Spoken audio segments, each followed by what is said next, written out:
안녕하세요. 탈두사입니다. 오늘은 2018년도, 19년도 일간별 신수풀이 마지막 임계 일간의 신수 말씀드리도록 하겠습니다. 2018년도 올해 임계 일간들은요. 관성 무토가 임묘를 하고요. 재성 병화도 임묘를 합니다. 그 다음에 중요한 식상 을목도 임묘를 합니다. 임묘 작용을 말하기 앞서 임수일간 같은 경우에는 올해가 무술년으로서 천간도 평관, 지지도 평관, 이렇게 평관을 만나게 되는데요. 기본적으로 이제 지지 평관이 더 많은 의미를 주겠지만 평관을 만난다는 것은 감당하기 어려운 책무라든지 또 감당하기 어려운 과업, 뭐 조직인으로 말한다고 하면은 굉장히 과중한 노동, 또 과중한 업무 이런 것들에 시달리는 일들이 많아지게 되면서 기본적으로 관제구설 어떤 송사 이런 것들을 기본적으로 만들어냅니다. 따라서 올해는요 임수일간 같은 경우에는 중압감, 압박감 이런 것들 주의해야 되고요. 특히 올해가 임술일간이 백호대살에 걸립니다. 그래서 임술일간 자체도 기본적으로 백호대살 신살에 의한 어떤 수술사고 낙상수를 주의해야 되는 부분들이 있습니다. 임묘작용을 볼 텐데요. 관성의 임묘작용이 있습니다. 즉 무토가 임묘를 하게 되는데 올해 관성의 임묘는 조직활동을 추구하는 경우라면 자리라든지 지위, 직책 이런 것들이 훼손되는 그런 과정이거든요. 특히 개수일간 같은 경우에는 정관이 임묘를 하게 되거든요. 정관은 항상 말씀드리지만은 안정적이고 보편적인 속성의 자리나 지위인데 그런 안정적이고 보편적 즉 기본이 되는 어떤 그 조건들이 무너지게 되니까 개수일간 같은 경우에는 조직생활자가 굉장히 관성의 피해가 크게 돼요. 그래서 자리의 불안, 조직 내 입지 불안 이런 것들이 커지게 됩니다. 임술관도 평관이 임묘하기 때문에 조직 내 자리 불안은 비슷해요. 하지만 임수일관한테 모토라는 건 평관이거든요. 그러니까 평관이 만들어준 어떤 나를 억누르는 그러한 환경이 좀 해체가 돼서 힘들지만 새로운 또 발전의 계기를 만들어주기도 합니다. 또 새로운 기회를 포착할 수 있는 그런 계기가 되기도 합니다.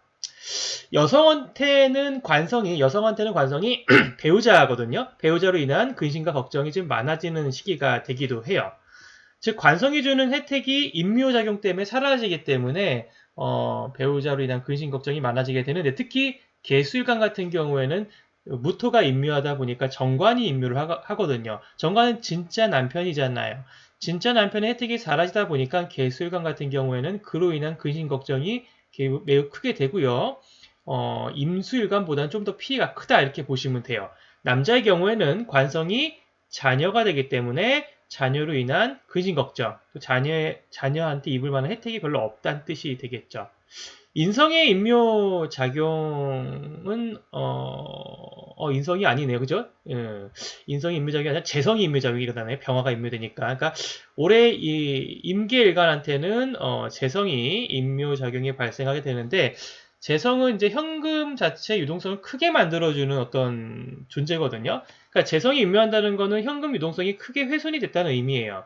특히 이제 임계일간한테는요. 2016년 병신년, 2017년 정유년이 인성의 시기가 되거든요. 원래 인성이 들어오게 되면 기본적으로 재성의 운성 혜택 자체는 약해지게 됩니다. 그러니까 이미 그 과거부터 현금 속성이 많이 위축이 좀 안정이 되지 못한 불안정한 시기를 흘러왔어요.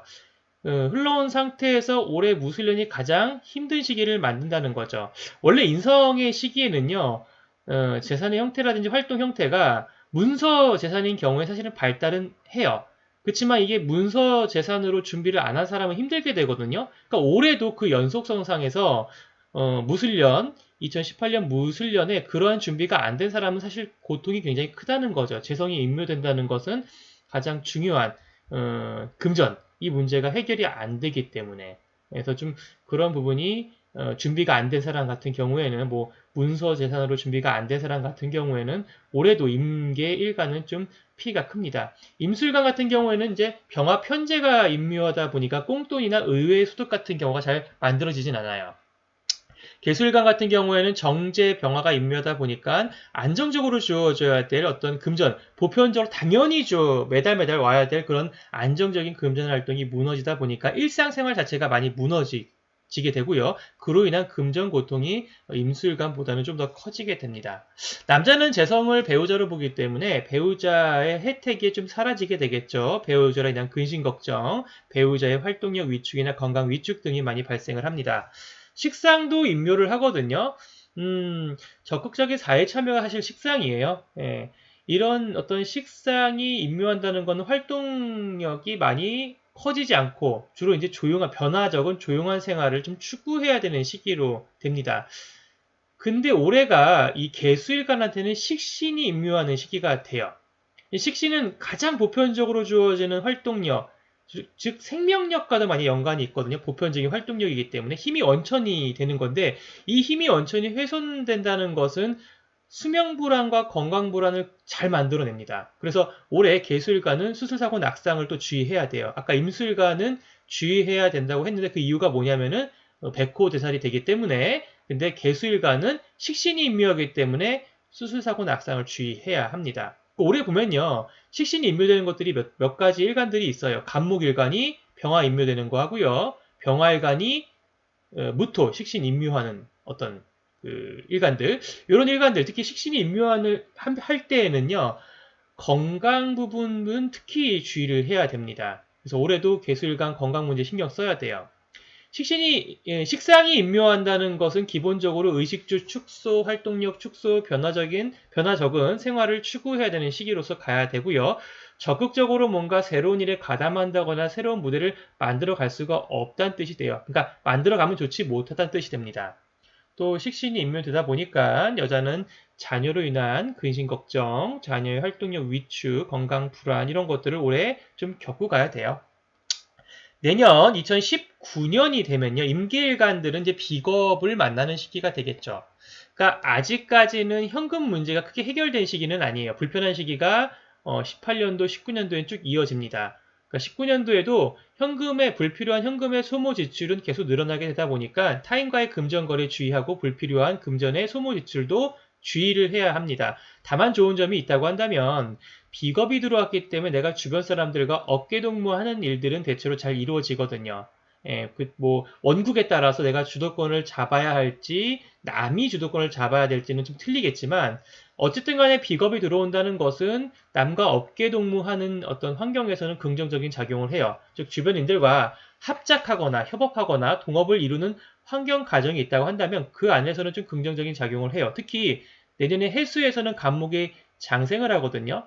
그러다 보니까 내가 새로운 어떤 식상, 즉 진로나 환경, 무대를 만들어 나갈 수 있는 그런 기회 포착이 되기도 합니다. 그래서 내년에는 어떤 그 어깨동무를 해가는 그런 과정에서 식상이라는 새로운 진로, 새로운 무대, 새로운 아이템들을 만날 수 있는 그런 기회가 되기도 합니다. 그러니까 내년부터 뭔가 서서히 진로가 열리는 거예요. 갑자기 확 열리는 게 아니라 서서히 열리게 됩니다. 표현을 한다고 하면은 그동안 영하 30도였다가 내년이 되면 영상 0도로 되면서 뭔가 앞길이 서서히 열리게 돼요. 정리를 하게 되면요. 임계일간은요. 2018년도 올해 남녀공이 금전적인 고통이 많이 발생을 하게 되고요. 건강불안 요소도 좀 발생을 해요. 2018년도 하여튼 올해 조직 생활자도요, 자리의 위축, 입지, 불안, 이런 것들이 나타나게 되죠. 여자는 배우자로 인한 근심과 걱정거리를 안고 가고, 남자도 자녀 문제로 인한 근심, 걱정이 좀 발생을 해요. 이게 내년이 되면은 좀 나아지느냐? 그것도 아니죠. 그 부분이 조금 연결돼서 흐르는 과정이라 보시면 돼요. 학생은 2018년도나 19년도나 좀 공부 환경은 그리 좋은 시기는 아닙니다. 차라리 올해가 더 낫고요. 내년으로 가게 되면은 공부보다는 몰래 다른 생각을 좀 꿈꾸게 되고요. 공부 말고 다른 활동을 좀 더 하게 됩니다. 취미가 됐건 사교 모임이 됐건. 성인 같은 경우에는 2018년도 올해에는 갑갑함이 좀 발생하는데 2019년도 내년에서는 좀 서서히 이게 개선이 되는 시기가 옵니다. 가만히 앉아 있으면 개선되는 형태는 아니고요. 내가 그런 어떤 변화를 좀 소극적인 모습이긴 하지만 작은 모습이긴 하지만 조금씩 추구를 해야 돼요. 주변 사람들과 어울리는 과정 속에서 새로운 진로나 기회를 포착하는 것이 들어와 있습니다. 노약자 같은 경우에는요. 올해는 건강이 굉장히 불안정한 시기이기 때문에 관리를 좀 잘 하셔야 되고요. 2019년도부터 좀 서서히 개선이 되는데 확 나아지는 건 아니에요. 아까 뭐 표현 잠깐 드렸지만 영하 30도에서 영상 0도로 좀 변한 거기 때문에 서서히 좀 개선을 해가는 모습으로 가야 합니다. 조직인 같은 경우에는요, 2018년도나 19년도나 모두 긍정적인 시기는 아니에요. 다만, 새로운 변화를 주려고 한다고 하면 올해보다 내년이 조금 더 낫습니다. 조직인의 경우에는 올해 자리 불안, 입지 축소, 자리 변색, 이런 것들이 많이 발생하는 시기입니다. 그래서 올해는 뭔가 자리의 발전을 기대하기보다는 오히려 현재 있는 자리를 지킨다거나 뒤로 물러나야 좀 안정적인 시기예요. 앞으로 나가기가 어렵다는 거죠. 특히 개수일가는 정관이 임묘하다 보니까는 특히 더더욱 그래야 돼요. 이게 내년이 간다고 해서 막 나아진다기보다는 내년은 이제 소극적인 활동을 통해서 새로운 진로라든지 이렇게 아이템을 좀 보는 정도로 조금 더 개선이 됩니다. 사업자 같은 경우에는 올해 2018년도가 가장 많이 힘든 시기가 돼 여러 가지 활동이 불편합니다. 현금의 유동성도 불안정해지고 생산 수단도 위축되고 좋지가 못하죠. 내년이 되면요, 그런 부분들이 큰 개선은 아니지만 서서히 개선되는 모습을 보이게 돼요. 주변인들과 공동의 일, 협업, 동업 이러한 일들을 추진해 가는 과정 속에서 서서히 개선이 돼가는 그러한 시기로 진입을 하게 돼요. 근데 막 좋아지는 건 아니고요. 아까도 말씀드렸지만 영하 30도에서 영상 0도의 분위기로 변동이 된 시기로 간 거다. 이렇게 이해를 하시면 될 것 같습니다. 자, 여기까지 임계 일간의 신수풀이 마치도록 하겠습니다. 감사합니다.